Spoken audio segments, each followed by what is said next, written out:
before we do that, I just wanted to give a brief overview of Concordia. It was founded in 1893.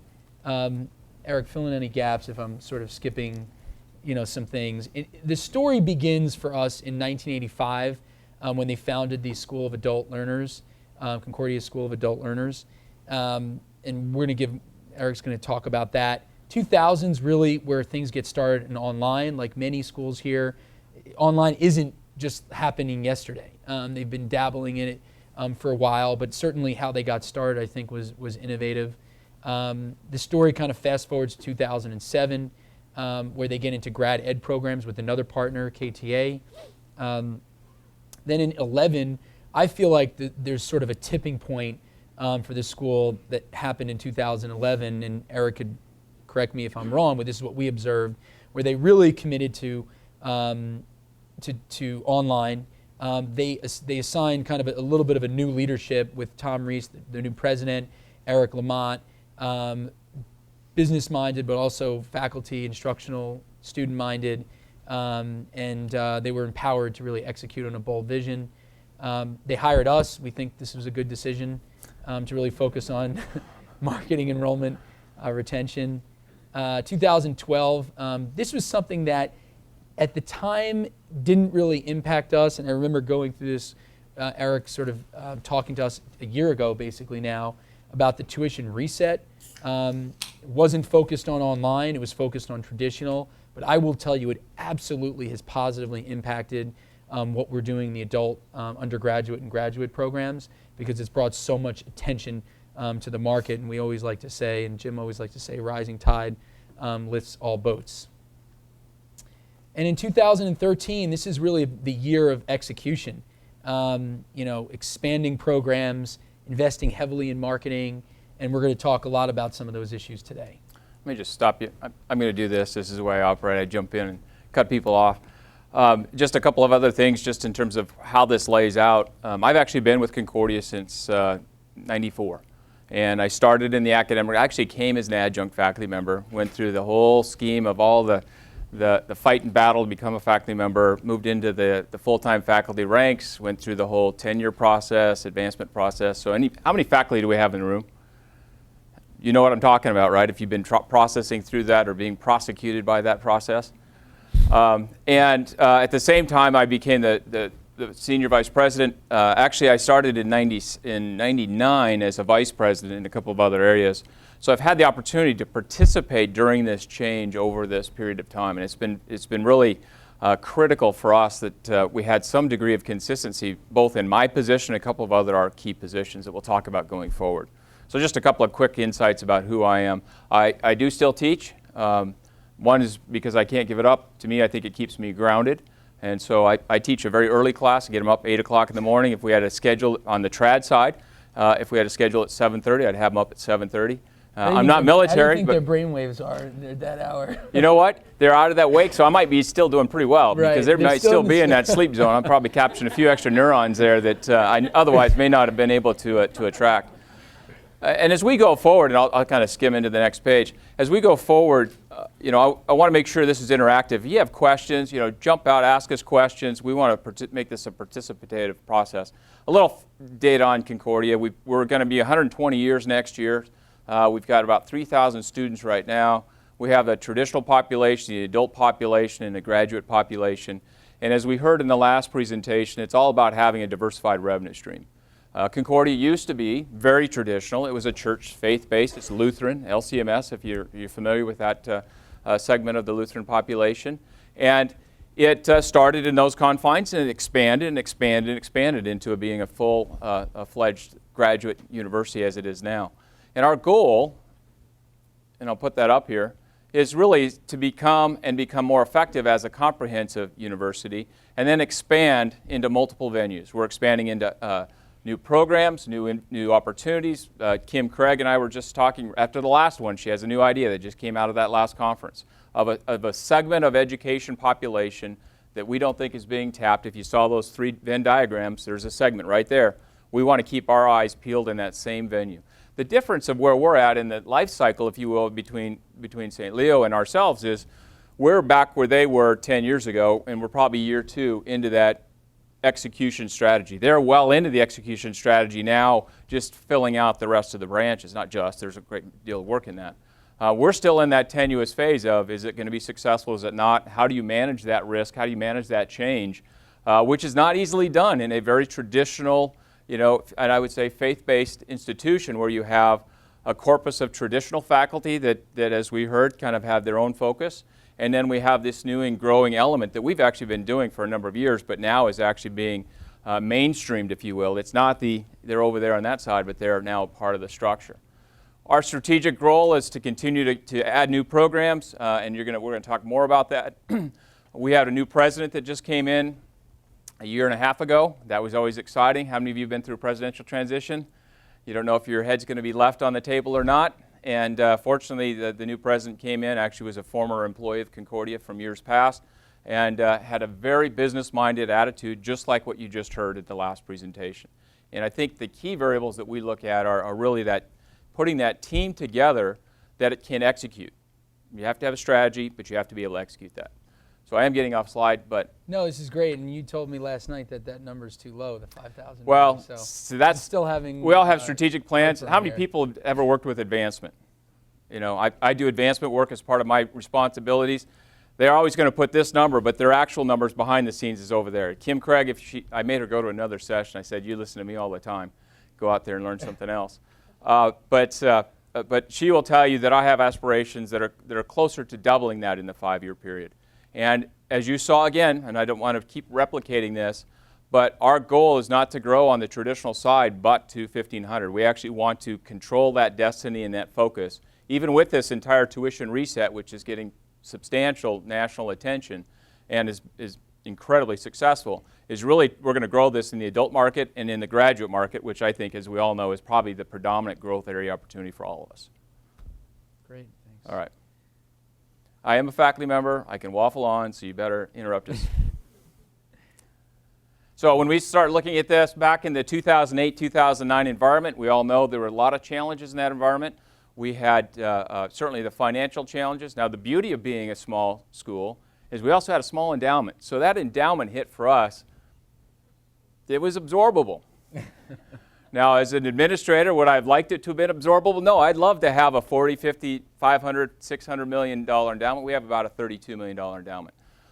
And so we were able to absorb that. However, it does have substantial impact in terms of how we execute in our strategies. So we had a change in that environment. We had some changing going on in our administration. We had changes going in associated with our tuition.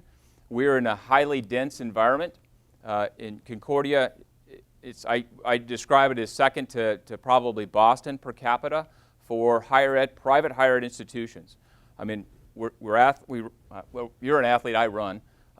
And I can run out of my campus, and I can run by 7 institutions, 7 private institutions. Not even talking about the state, the 2-year schools, and then, of course, there's a few for-profits in most all of our environments. So it's become an extremely dense marketplace. And as a small school, we're a $34, $36 million budget, just to kind of give you a perspective relative to your own environment, that our ability to compete with all these other schools and actually to create ourselves a degree of visibility in space was a substantial challenge. And so we've been looking for a number of opportunities, and we've had a number of them that we were testing out. And it was critical for us to start saying, there's realities to this world. And that reality is that higher education has become an extremely diverse and complex environment. It is not just that traditional environment, and I'm not saying just, because that's an important element, but that segment is pretty well clean and defined about how to execute in that strategy. But now we need to expand into these other environments. And so for us, there were a lot of density factors that were factors for us. We weren't concerned about closing our doors, but we were concerned about how do we elevate ourselves to become one of more of the preeminent institutions in our region, and if not, to the greater region. Great. So we just, we highlighting here. I mean, Eric, you can take this. See, this slide here. I told you I can waffle on. I expand out. I'm usually walking around. Yeah.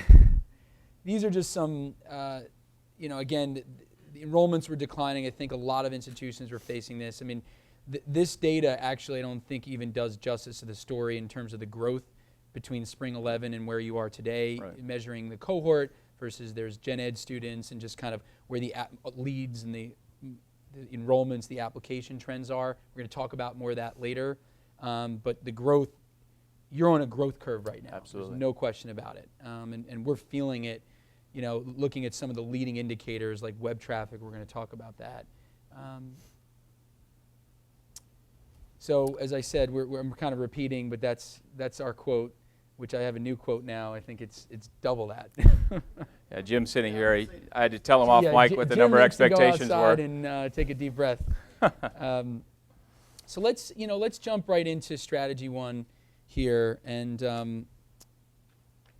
again, as Eric mentioned, if any of you have any questions, feel free to kind of fire them off as we're going through this. So the first thing within taking a market-driven approach, we want to talk about finding new student populations. I think this is very important. I think Art talked a lot about this, whether it's the military, whether it's corporations, the Hispanic population. He kind of like is hitting on all the hot buttons right now. But that doesn't mean that you shouldn't be there. That doesn't mean that there's not other opportunities.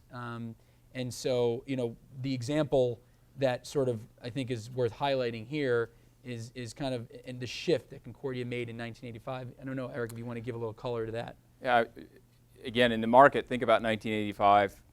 It's a very traditional mindset. We were the first in Minnesota in the regional area to actually even consider targeting the adult program. So this is Concordia School of Adult Learning.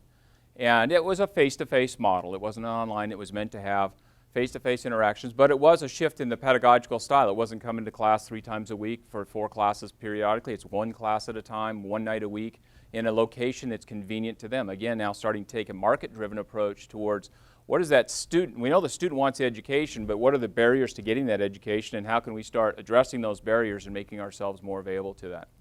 And so the CASAL program, we were the first one in the entire region to do that, and it was only until the last 7 years that any of the other schools have gotten into that. Well, now let's talk about that for a second, because we didn't talk about that, but I'm going to. The reality is, so we owned that market. It was beautiful, just like the steel industry. We owned that thing. And then all of a sudden, everybody's starting to pay attention. Well, they got good numbers. They got good revenue streams. I'm a data guy. I'm a financial guy. It's part of my responsibility. And you got to have net revenues on those things. And some of these other programs aren't carrying. And so others got into it. And slowly but surely, all of the competitors got into it. And of course, what does that do? You lose your market share. And so how do we move into the next environment? And so we're doing the exact same thing that you saw with the steel industry and other industries is, as much as you own your market now, you need to think about what's the next market, where are you going to transition that, how can you retain value and posture in that existing market, and then expand into other branches. Great. Another aspect to this strategy is expanding program offerings. We've got a few different examples, but again, tying it back to this market-driven approach, what is the market really looking for? And I think that's something you really need to think about because it is very competitive, but at the same point, that's what consumers are ultimately looking for. And, this one example is, again, this is a popular program, but for you all, it's worked out extremely well. Maybe right. And I think that's, starting in a new venue doesn't mean you have to reinvent the wheel. We had an MBA program, but it was a traditional face-to-face program. So we moved it to online. Then we moved it to blended as well, because we knew that there's some folks that want to have that bi-weekly or once a month interaction because they have value there as well. Thinking about the learning styles, the learning and pedagogical opportunities, we engaged those. So we took an existing product and then we opened the door for it. We had, I'll just expand a little bit on the MBA. We also had an MBA that was focused on students that had been out of school for 3 years or more, had X number of graduate credits or experiences. So it was a narrow niche within the MBA market. And so it's only recently, as of this fall, that we actually said, you know what, all of our graduates from our business undergraduate school are going to St. Thomas, which is, again, down the street, because MBA program, very nice program, because we don't let them into our program. We're going, hello, people, what are you doing? And all of a sudden you go, we got a market share we were neglecting that was terrible. I mean, it's a weakness on, sometimes you can't see because you're inside the forest looking at the trees. And just stepping back, there was this opportunity that presented itself, and we expanded that. Then we expanded with the online. We started working with professionals that were beyond our financial capacity to execute into the area of new programs, new markets, and new tactics to get to those students. Another example that we're in the throes of really executing together on is partnering with community colleges, to offer degrees for their graduates. This is a great avenue for kind of a captive marketing audience, plus a student that's kind of proven successfully, at school, probably already taking online courses. So I think this is a strategy that we kind of recommend across the board. But maybe Eric, you can expound on that. Let me ask a question. How many of you have at least one community college within 50 miles of your university? Most of you probably have more than one, right?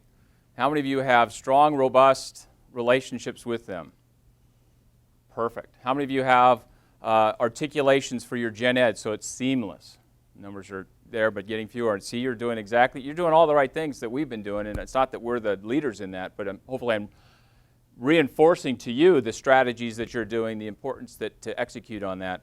So we went in, it was the Lon and Eric. Lon is our Vice President for Academic Affairs, and myself, and we started hitting all the circuit. We met with them all, we talked, we listened to what their needs were, and I'm sure as you're hearing this, so I'm just going to reflect it back to you, they're feeling like, I'm the stepchild to the rest of the state school systems. They don't want to take our classes, they don't want to articulate with us unless it's in their personal interests, and then they want to dictate what's happening. And of course, that doesn't float, right? And so you've got a large population, a highly dense opportunity to take students that are already coming from accredited institutions and bridge them into our undergraduate degree completion or traditional programs. We didn't care. I mean, again, let's not close any doors on ourselves. And that presents a great opportunity. So we actually went out there. We have a couple of them where we're actually on site, like some of you are, and build that relationship. And as with anything, even with that prospect with that student, it's a relationship experience. As soon as somebody changed out at these two-year schools, which happens frequently, we had to make sure we were back on the table, meeting with them, sharing with them the value that we're bringing to them and to their students, and then the barriers that we're eliminating for their students to matriculate into our program, whether it was online or what have you. Great. So now let's head to strategy 2, using data to inform decisions. So, this is where there's going to be a couple of components to this. There's the research, the market research, really, to help think about new programs, new markets, new students, and then there's the more the metrics driven around the functional areas of marketing, enrollment, curriculum, et cetera. So on the first one, one of the first things that we did, and we do a lot of, market research for our schools, whether it's kind of boiling the ocean and trying to figure out what to offer. What is the market asking for, whether it's existing programs that are on ground or programs that don't exist. And, the business faculty were interested in doing a DBA. We did the research. We just couldn't justify at the time that this made sense, for Concordia. So Eric just made a decision, let's not, move in that direction. So that's actually the negative set, of sort of proving the negative. It doesn't mean it can't be successful, and it's successful in many institutions. But I thought that was an interesting example. And then the second one is really how Concordia got into grad ed programs. Maybe you can just shed some light on that. Yeah, and I'm just going to back up 1 second here. The very important thing for me that I like to always reaffirm is the very first point, which is data to inform decisions.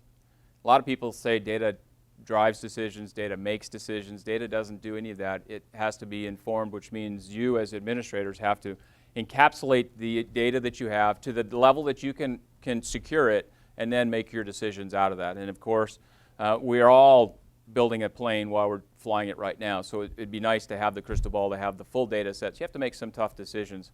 And like the DBA piece, you have to sit and be honest with that group that brings that opportunity and say, what, Eric, I'm sorry, but right now that's not going to be able to execute on that. But let's keep that in the back hopper and see if it actually has traction at a future point. Nothing's ever dead. And what we started with back in 96, 97 was our teacher education program. So KTA, Knowledge Teaching Alliance, is out of Chicago. It's a program, they only do teacher education. They have a very boots on the street strategy where they go to the school districts and recruit the superintendents and the principals to be instructors, and then you recruit the teachers for lane changes and so forth. And they came to us through a sister institution, and we had a chance to meet with them, and it was a perfect timing at an opportunistic point in our path.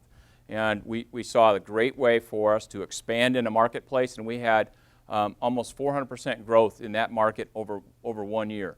Now, we had a small start. So, again, another thing on data, when they start talking percentages, just saying, as a research guy. Know what the denominator is. So yeah, I mean, but it's still relative. It's still relative to us. My percentage is going to be different than yours because we're different size institutions. In the end, it's about what are the strategies that you're taking and executing with, and how did you get that strategy set up, and how were you able to actually execute?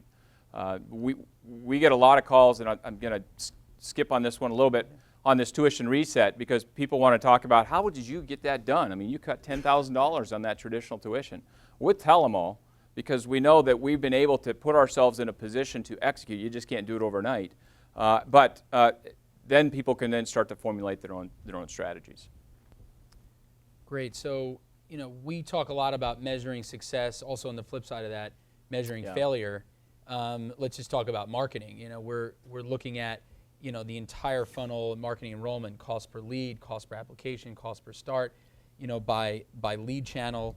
And these things really dictate, how we spend our money. It's not just kind of frivolously spent. It's very strategic, because I claim to know nothing about marketing. I just look at the numbers, use my instincts after we get the numbers back, but that absolutely helps us channel it in the right direction. It helps, Jim on the enrollment funnel. Jim has designed this amazing sort of sequential enrollment funnel that starts with leads and contacts and applicants and accepted students and registered and starts. And we literally measure each one of those conversion rates. And when we see something runs afoul, we throw up our hand and say, what's the problem? Is it the lead that's coming in? Is there something strategically going wrong?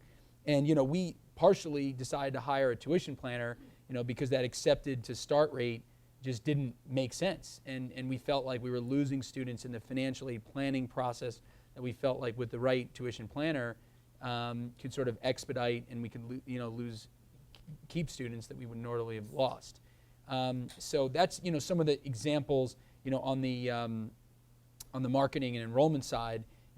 Eric, maybe you can talk about just, this is the third thing here, but just in general, like faculty curriculum, how you're thinking about measurements. Well, the other piece is they talk about managing faculty herding cats, or I had another one at a conference the other day where you've got an armada of single seat sailing ships, and you're trying to get them all to manage and tack the same way, and it never seems to happen because these are crossing and going and so forth.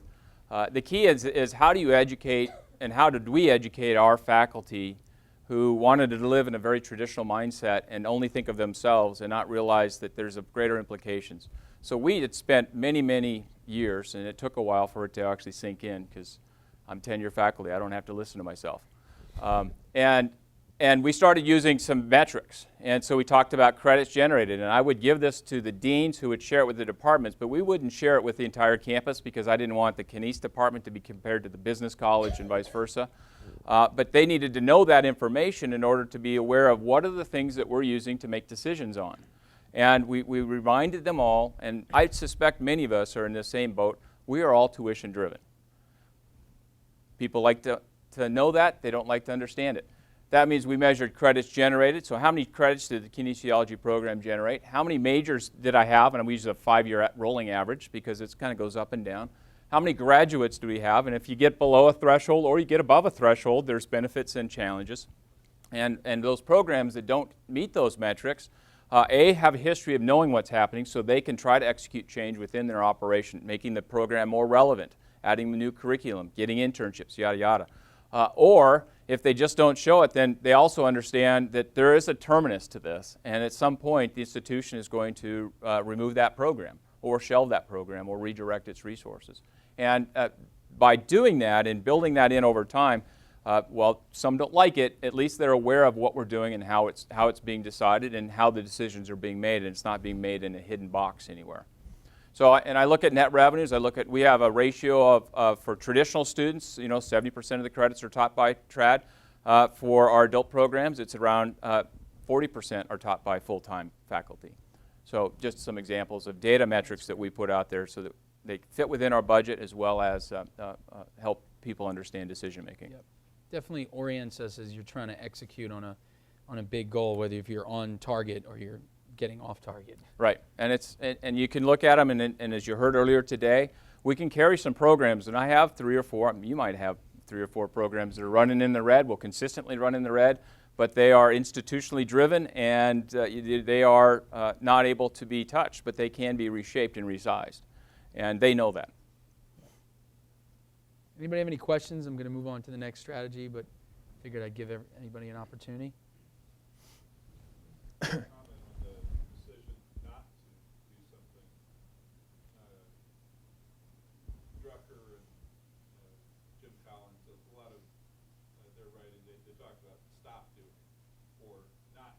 Mm-hmm. It freed you up not to spend resources and time on something which may not have worked out. You don't know because you can't prove the negative, but right. A lot of times we have programs which we allow to continue when we really should stop doing them because they're not, unlike the Mm-hmm. that you mentioned, they're not institutionally purposed. Right. I think higher ed, we in higher ed are at that crossroads right now. There's a number of confluences that are putting pressure onto higher ed, and financially the net revenues out of operations of academics are shrinking. One of the things that was happening in 2006, 7, and 8 is on our traditional side, our net revenue per student was decreasing. We're discounting more. You still got to raise the tuition because we think the value is tied with that tuition level. Well, we now know that's not the case anymore. And you hit it right on the head, which is we have to be communicating with folks so that they know that at a certain stage, if their program isn't hitting metrics, that we will be making changes. And that's a hard thing to do at a lot of institutions. But I think the crossroads and the pressures that are being brought to bear on higher education and the resource dollars that are available, that's again because we're limited in our resource, tuition driven, that you get to points at various stages where you're going to have to say something's got to go. And we did this for a long time. We said, all right, nobody's getting raises. Okay? How many have ever heard that one? Right? I'm one of the guys that told you. Someday, I had at my stage, I had to, I was in that game too. I'm not going to deny that. And then others will say, and our new president, God bless him, is, we're going this way. We are now going to start making the tougher choices so that we can grow. We're going to, as we heard last time, we're going to put resource money into new future opportunities, and we're going to start culling back in the areas that don't have potential futures and let somebody else take that market share. Or pray that somebody else takes that market share, well, because it's not a good market to be in. Well, and again, the market will drive it, right? So we had a school that closed down right next to us this summer, and because we had been putting our eggs together here over time, we were able to capture their digital design program. We actually pulled their whole faculty over, frankly bought most of their equipment and everything else, and most of their students, and all of a sudden the financials on that turned on a dime. And part of that was just by being intentional in decision making over time so that we actually had some money in the checking account, if you will, to be able to execute on an opportunity when it presents itself.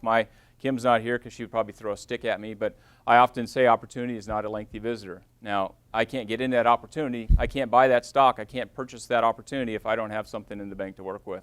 And that requires administration, effectively, to make tough choices over time and finish in the black. And we're not talking, we're all nonprofits, most of us. And our profit margins are pretty small. That was an ad lib. So is ours. So are ours. Sure, I didn't want to cut you off. No. Just curious, in your program financial model, are you applying a true cost accounting approach to it? So when you share those numbers, you're looking at overhead and other variable expenses to the program as a whole cost accounting approach? I have different layers that I can look at it. And so I'm getting ready. June 30th, we close our year for us. And so all those actual dollars, once they're finally published in the budget, I'll extract those. We'll look at it against the department, just operational. So my kinesiology budget, I've got 3 faculty, blah, blah, blah expenses. I take the actuals that I spent, not what I budgeted.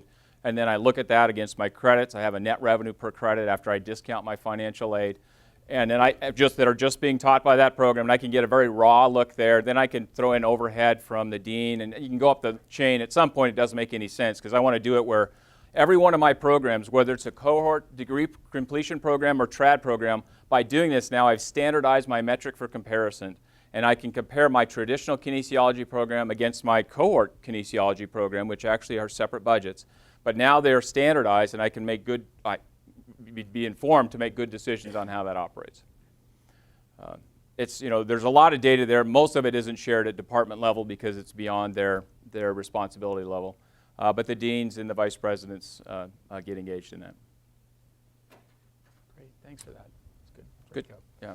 So strategy 3, focusing on your strengths and outsourcing your weaknesses. This is probably a little tired, but I think that it's very important. And I also don't want to make light of outsourcing your weaknesses because ultimately those a lot of times are outsourced to us. I think it's also being really self-aware of where you need that help. And it's not just always just a blanket here, take everything, whether it's food services or construction or what we do.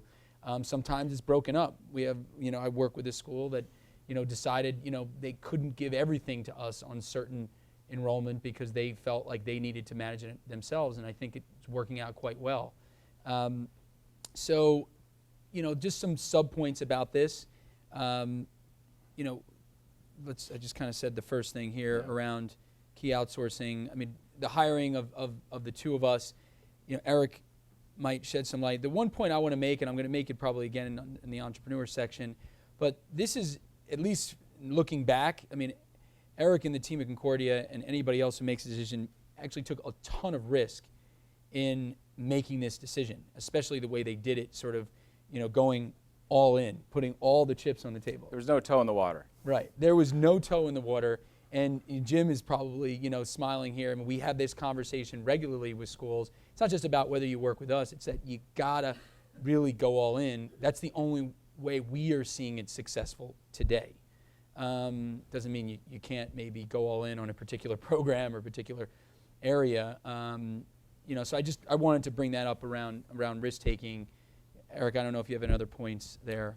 When I'll probably expand on it a little bit. When I think about outsourcing, so I'm the chief operating officer. I'm the provost. I just can't have it because I'm not Lutheran. But my responsibilities are to look at the entire operations and say, what is our core operation? What is not our core operation? And some things are not as important for me to manage and micromanage as are other things. I'm getting ready to outsource custodial services, food service. We all do that, right? Many of us do that. That's a common thing. Lots of things get outsourced that are not core to our mission. That doesn't mean it's unimportant. It just means I want to focus on have people that do this for a living and do it well, manage that. That's not something I can have my small administration office to manage or our staffing to do it. And then the next part is to find key partners. It's not just a contract to me. Contract is the last thing we talk about. Obviously, we go through the legal stuff, but it is a relationship. This is a relationship between the Learning House and KTA and Concordia. And we're expecting both parties are stepping into that relationship because it's a huge expense on the side of the partner to invest in us as an institution, whether it's in the Learning House or KTA side, or it's Sodexo, if you will, who just invested in redesigning our entire food service space and are paying for it. So it's getting that partnership, building that relationship, and realizing, as you said, being self-aware about where are the areas that we know these areas are becoming much more complex than they used to be, and we need to have people that focus on this and wake up in the day making sure that's operating effectively. So we wanted to talk a little bit about marketing. I mean, Art certainly talked about it. We look at it in two ways, capital and expertise. Again, I find that when a school makes the decision to sort of outsource this to a certain degree, they're kind of indirectly saying we're going to invest a lot more heavily in marketing. They're taking a lot of the risk off the table because if it doesn't work, it's sort of on the partner's shoulders a bit. But I found that to be an interesting point. And what we did in how we approach things, and we increased the budget significantly. We're willing to hold ourselves accountable to that commitment. And so when I'm saying we did it, Concordia sort of did it through us. And Eric really made that decision and put his trust in me and Jim and others to invest heavily behind the brand. The other thing around expertise, we built a very comprehensive marketing strategy that covers, a lot of the schools, we get to them, they're focused on maybe one thing. I think in today's day and age, you got to be sort of diversified. Art talked about it in terms of revenue streams. Marketing is the same thing. You don't know how things are always going to work to drive leads. So we do online, we do traditional, we do partnerships, and Eric and his team are extremely supportive in all of this, have a lot of oversight, and know exactly what we're doing at all times. So this was an area that I think, is part of this focusing on strengths and weaknesses. And I think when we talk about outsourcing, it doesn't mean we're abdicating that. As you just said, we're on conference calls, and our other staff are on various conference calls, making decisions together or actually giving directives to you or to our other partners. And so there's a big difference between saying, I'm going to have somebody else do custodial, I don't have to worry about it anymore, to the fact that this is an important element to the success of an institution. In the end, this is all numbers game, right? We have a funnel. We know what we can execute inside of that funnel. The key is to get them in the top of that funnel so they're aware of us and willing to persist through the funnel and then come to join us in the education environment. And having that relationship is critical, and having the ability to have a didactic conversation and a very frank conversation that we have, which is important, because if you can't be face-to-face about things or honest about things, it's not going to work. And that's a critical piece for us. Develop a more efficient enrollment management process. I think this is an area for a lot of folks to outsource in general. Actually, Art Kirk hired somebody I worked really closely with at Kaplan, Catherine McFarland, to basically build out his entire enrollment management team, and it's worked extremely well there. And this is where we did things like day one we increased with Concordia's permission, the application ratio or the number of enrollment counselors per applicants. That sort of allowed us to be efficient and not sort of cherry pick certain things. So that sort of rose the tide there. We hired a tuition planner, like I mentioned. Transcript processing was something that we did. So all these things that Eric could have gone into sessions that Jim's going to give and learned these things and taken notes. I think it's behooved them to sort of just rely on us and another to sort of build that most efficient enrollment management process. Support student success. I think this has been a great collaboration between Concordia and Kim. Eric's partner is going to be doing a session on this tomorrow, I believe. We have a strict ratio, the amount of coaches per students. That allows us to be able to execute on identifying high-risk students. All these things Concordia comes to rely on now, but now is really a part of them. So they're really outsourcing it, but in a sense they're not. Overnight they get to sort of have best practices across really marketing, enrollment, retention. That's really what we're trying to highlight here. I'm conscious of the time a little bit, so I'm trying to move us along. Wendy, how are we doing? Are we? Yeah, that's right. What time do we have to wrap up here? I'm literally texting. It's probably about 4:25. Okay, so we've got. All right, so I'm moving. Some of this we're getting redundant on anyways. Yeah. All right, let's talk about empowering the leadership team. This is a real sort of gray area. And I could just tell you from our experience, we really look for a leadership team that has that vision and can execute, whether it's through themselves or whether it's through us. I met with the school the other day where I was incredibly impressed. I said, I don't think you need us, just go. You know exactly what you're doing. So we talk about, finding that change agent. We look at, Eric and Kim and Lon. These are the three people we deal with the most at Concordia. They all feel like change agents. They all want to innovate or looking to innovate.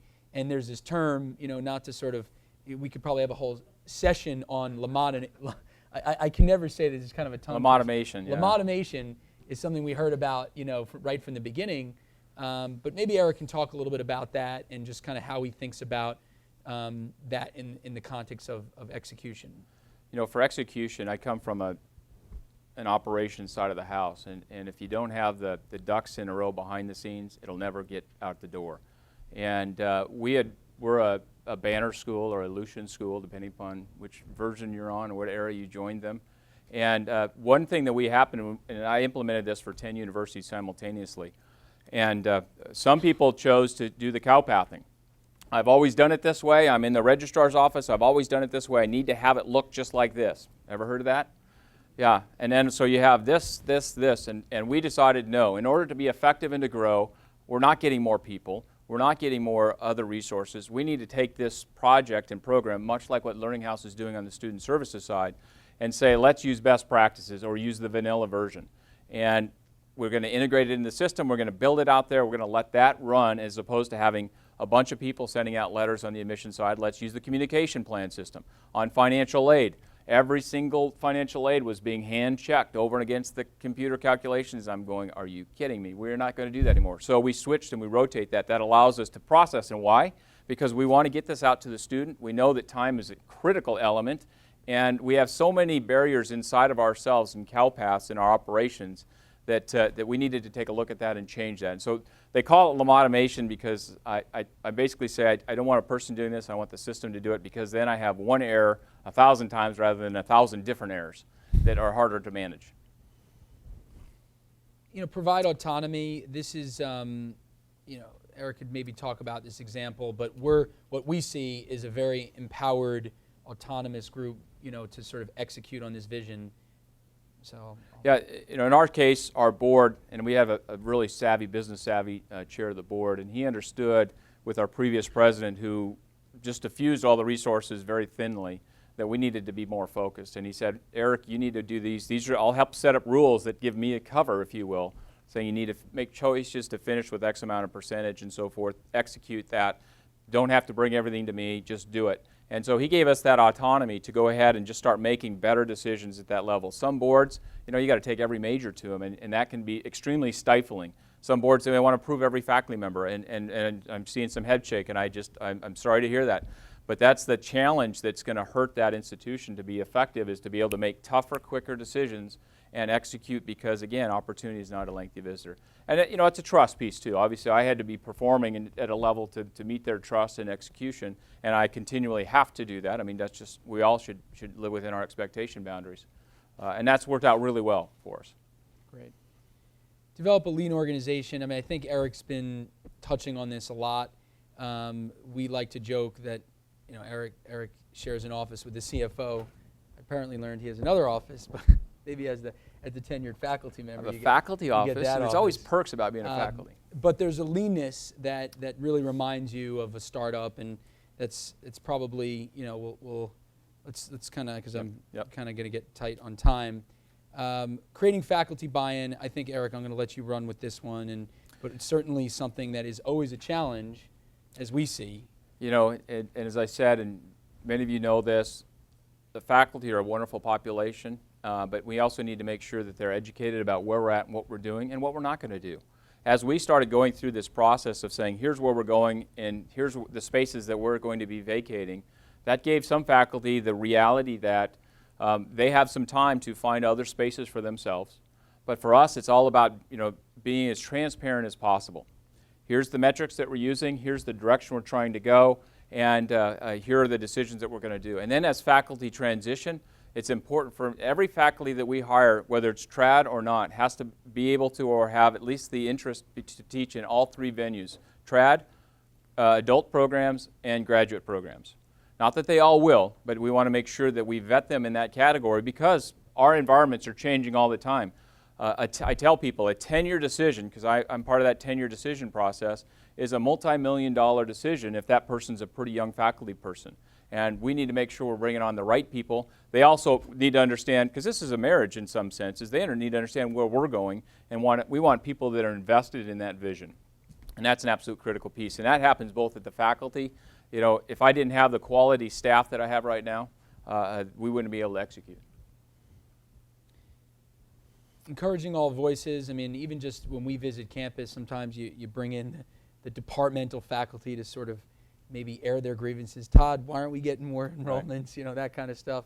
But it certainly feels like that gets them part of the conversation. At least that was from my perspective. Yeah, I think things I've seen. And as anywhere, we are not an administration on high. I'm very much about being in the grassroots with everything, and all of our vice presidents are in that same category. I have faculty, they're always encouraged to come in and walk in, share their grievances, share their ideas. There are actually more ideas than grievances, believe it or not, which is really exciting, and we're being able to execute on a whole bunch of them. And as you start to do that, then you build this relationship and rapport as opposed to it's us against them. In the end, yeah, who has the responsibility to make those decisions? That would be some more of the administrators or so forth. But if you have that relationship, it helps build some of those changes. And I'm not saying all the faculty are fully on board with every trad program we're going or every cohort program we're going or adult program, but at least they're aware of what and why we're doing it. For us, it's all about, we have a tagline, responsive, relevant, and real. And we need to execute, we need to be responsive to the marketplace and responsive to the needs of the students. And again, the students are the marketplace. We need to keep a relevant experience for that student. As they're going through, it can't just be, Eric, teach me about kinesiology and what that was like in the 1980s, I'll say, when Eric went to school. No, tell me about kinesiology, where it is now, where it's going, and why we're moving into these kinds of polymers and all that kind of stuff. They need to keep it relevant, and we do that in the classroom, and that's a part of the real experience as well. Our job, and we all know this now, right? They're coming not to get a degree from LaMott. They're coming to get a degree that's going to get them into the first job and second job. I always tell them, I'm preparing you not just for your first, but your second and third. I'm sure you guys, you ladies say the same thing. That's exactly what we're doing. And we want to make sure they're well-rounded to do that. Great. So our final strategy about fostering an entrepreneurship culture, there's a lot of great observations, we made. But again, the risk-taking, for me, again, I think I just can't believe the risk that some of you all take, even just in working with us, and I appreciate that. So I think some of you are already on this curve, but it's obviously very important. So maybe there's a couple examples here. Why don't you buzz through a couple and then I'll bring them up. These are our two things here. So when we're talking about this, timeliness is a critical variable. And we're not always going to have all the data. I mentioned that before. But there's a trust variable that you have to have with your partners. And whether it's KTA, the Learning House, or any of our other partners, we have to have a certain degree of trust that we know they're going to make the best decisions because they're the experts in that field. And that's an important piece for us. We realize that in many cases there's a first-to-market opportunity. I'll use our tuition reset experience. First-to-market, we intentionally chose last fall to announce that we're actually doing it next year. Why? Huge public outcry about the cost for higher ed, which is continuing. Huge, there was a political element going on. That had a huge element into it, which only elevated our opportunity. So that window of opportunity was very short. We'd been planning for that for 5 years to get to that point. And not that choosing that exact date, but ultimately we made that last decision about 18 months out from that announcement point. So it's important to try to get to that first to market, get into that market share, find out what your own niches are in your particular region and zones and your academic strengths. Think about growing the strengths that you already have and expanding that foliage inside of that. So, again, I can waffle on. We talked a little bit about this with community colleges, building creative alliances in the community. That just seems like something that's kind of a no-brainer, especially as, the barriers to compete are kind of coming down. Schools can be marketing to students, in your territory. It's your territory. Own it, and make sure you work creatively with corporations, schools in your community. Increase speed to market. This is something that, going back to just my experience, decision making, we've seen it across the spectrum, of kind of head scratching, in terms of long, like hearing an urgency, but at the same point taking forever to make a decision. A lot of times that has to do with multiple stakeholders, not necessarily, folks that can make decisions. We're finding that, in Concordia's sake, they're set themselves up, and Eric can shed light on it, to make decisions quickly, hopefully well-informed, but to make decisions quickly. I think you heard in the last presentation talking about strategic plan. Our strategic plan, the president did the same thing, came in, spent about 9 months. We built a strategic plan. Everybody was involved. Ultimately, it breaks down into 4 sub-points. Those sub-points are flexible. In fact, the president and I were just meeting last week, and we aren't officially launching the strategic plan until July 1st, and we've already got a couple of them that are already ticked off. And so we're changing. The strategic plan needs to evolve and change. And it can't be something that's fixed on paper, and you have to make decisions while you're doing that. And that's a critical element. And the variable about that is having all the right personnel and having everybody on board so that you can have cross chatter and then people can cross over for each other and support and understand how that occurs. The approval process for programs, again, we got the board to say, you don't have to take everything to us anymore. We approve the degree, they approve the Ph.D. You can have as many Ph.D.s as long as they fit within your operational model. And boom, we can execute on those very quickly as that opportunity presents itself. You know, focusing on scalability, I mean, I think this kind of maybe goes without saying, but you know, looking out to 5,000, 10,000 students, you know, everything is sort of, you know, how do we make sure the systems that we're designing today, the process we're designing today, Concordia has an eye on creating that so we can scale. I want to be conscious of time here, so I'm just going to go to the next thing. Just a couple bit on results. I mean, just to sort of toot, you know, Concordia's horn a little bit, but I think, you know, the larger point here is that, you know, it's like, again, the Southwest case study. I mean, you got to do a lot of things right to sort of pull all this off. And a lot of times people come to me and say, Todd, I want to grow my programs, you know, this one particular program, can you just, you know, market in this particular way? And the reality is there's so many different ways, different things you have to do right to get to success. And that's what we're seeing here. We're seeing in dividing it into 6 different strategies. You know, the number of programs. Concordia spent a lot of time in the last year thinking about their product mix, launching new programs, 6 new programs, 8 on the horizon, shutting down some, changing names. This is a really important part of what's happening right now because that's your product. You know, so I think it's something that you have to be all over. A big gauge for me on sort of what's to come is organic web traffic, because those are people who are like, I want to learn more about Concordia and I'm going to find them, you know, on my own. This has increased tremendously, you know, due to a lot of different factors. You know, lead volume, you know, has doubled. Applications have quadrupled. You know, basically new student starts have quadrupled. So those are the lagging indicators that are great. Okay, that's great. You're obviously trying to drive the front end of the funnel, and I think all these strategies, when you do them right, I think will lead to some of these results. I mean, we heard a lot about doom and gloom, but the reality, I think, is it's still a massive market, and there's still lots of opportunities when others are just going to kind of let this unfold. You can help the whole system unfold. I wanted to get to some of the questions in a couple minutes, and if I just thought, and if anybody else has any questions, just raise your hand, and I'll turn to you before I turn to these questions here. If you could maybe just talk about 3 minutes. Okay, 3 minutes. Okay. What do I think is the most important question here? You know, what are the biggest challenges you face going forward? Let's look out. For me, I think the biggest challenges are actually not so much concern, is it going to happen? But no, it's happening. How am I going to scale the institution to be effective at it? Some of it is cleaning up the processes. HR had 3 different ways of doing adjunct contracts, 2 of which required numerous signatures. So that we don't do that anymore. As of July 1st, everything's done through the portal. It's done online. So streamlining the operational side of the house, I can't stress how important that is to be effective at that. The second part, and really it should be the first, is staffing. Having the right staff, having quality staff, and retaining those quality staff is our biggest challenge. We've got a phenomenal core of people that just work really well. They know what they're doing. They can execute without having to bring things to me or to other elements, and so they can operate very effectively. And we're not doing this with lots of staff. We have a very small staff operation. You know, and then the next one is faculty, is how we're scaling to educate and train our faculty for 2 reasons. One, because every school has an ethos that they would like to portray when we're teaching, right? And that takes time to build that ethos for those faculty and even those adjuncts. So how do we train them? How do we train them in our standardized learning management system and so forth, and make that a scalable operation without making that significant financial?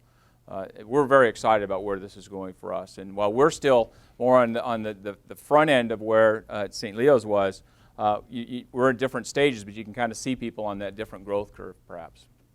Any questions? I'm sorry we got sort of lots to talk about here. Didn't really rehearse it. I know. Well, I think hopefully we got it all across. And if anybody wants to come up. We'll be outside too if you want to talk more. I mean, we're here to be as a resource. We don't think we know everything, but if we have ideas that you'd like to learn more about, we'd love to share them with you. All right. Thanks, everybody.